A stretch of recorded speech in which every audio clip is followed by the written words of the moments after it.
আন্তর্জাতিক প্রসঙ্গ। ইরান ইসরায়েলের মধ্যে চলমান সংঘাত অব্যাহত রয়েছে। কোনো শর্ত ছাড়াই ইরানকে আত্মসমর্পণের কথা বলছেন মার্কিন প্রেসিডেন্ট ডোনাল্ড ট্রাম্প। এরপর ট্রাম্পের হুমকির জবাব দিয়েছেন ইরানের সর্বোচ্চ নেতা আয়াতুল্লাহ আলী খামেনি। মঙ্গলবার এক্সে দেয়া পোস্টে পূর্ণ মাত্রায় যুদ্ধ শুরুর ইঙ্গিত দিয়েছেন তিনি। বিস্তারিত জানাচ্ছেন ইমতিয়াজ আহমেদ। টানা ষষ্ঠ দিনের মতো চলছে ইরান ইসরায়েল সংঘাত। সময় যত এগোচ্ছে সংঘাত ততই তীব্রতর হচ্ছে। মঙ্গলবারও ফের পাল্টাপাল্টি হামলা করেছে তেহরান, তেল আবিব।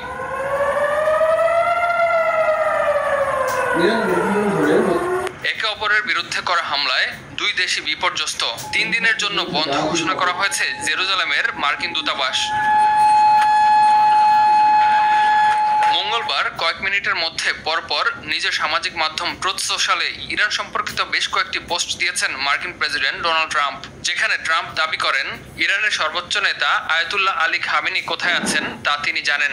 ইরানের আকাশের নিয়ন্ত্রণ নিজেদের নিয়ন্ত্রণে রাখারও কথা জানান ট্রাম্প। নানা গুঞ্জনের মধ্যে মুখ খুলেছেন ইরানের সর্বোচ্চ নেতা আয়াতুল্লাহ আলী খামেনি। এক্সে করা এক পোস্টে ট্রাম্প ইসরায়েল ও পশ্চিমাদের উদ্দেশ্য করে দেয়া বার্তায় যুদ্ধ শুরুর কথা জানান তিনি।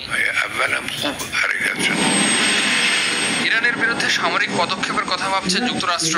মধ্যপ্রাচ্যে চলমান উত্তেজনার মধ্যে ইরানের পারমাণবিক স্থাপনায় হামলায় ইসরায়েলের সঙ্গে যোগ দিতে পারে দেশটি, এমন ইঙ্গিত দিয়েছেন মার্কিন প্রেসিডেন্ট ডোনাল্ড ট্রাম্প। যুদ্ধ বেঁধে দিয়ে এক মুখে দুই কথা বলছেন ট্রাম্প। এ যেন দুমুখ সাপের আচরণ। একদিকে ইসরায়েলকে ইন্ধন যুগে ইরানে হামলা করাচ্ছেন, আবার যুদ্ধ বন্ধের কথাও বলছেন। মঙ্গলবার G7 সামিট থেকে ফেরার পথে চিরপ্রতিদ্বন্দ্বী দুই দেশ ইসরায়েল এবং ইরানের মধ্যে সংঘাতের একটা সত্যিকার অবসানের লক্ষ্যে কাজ করে যাওয়ার কথা বলেন তিনি। বর্তমানে ইরানের আকাশের পুরোপুরি নিয়ন্ত্রণ আমাদের হাতে আছে।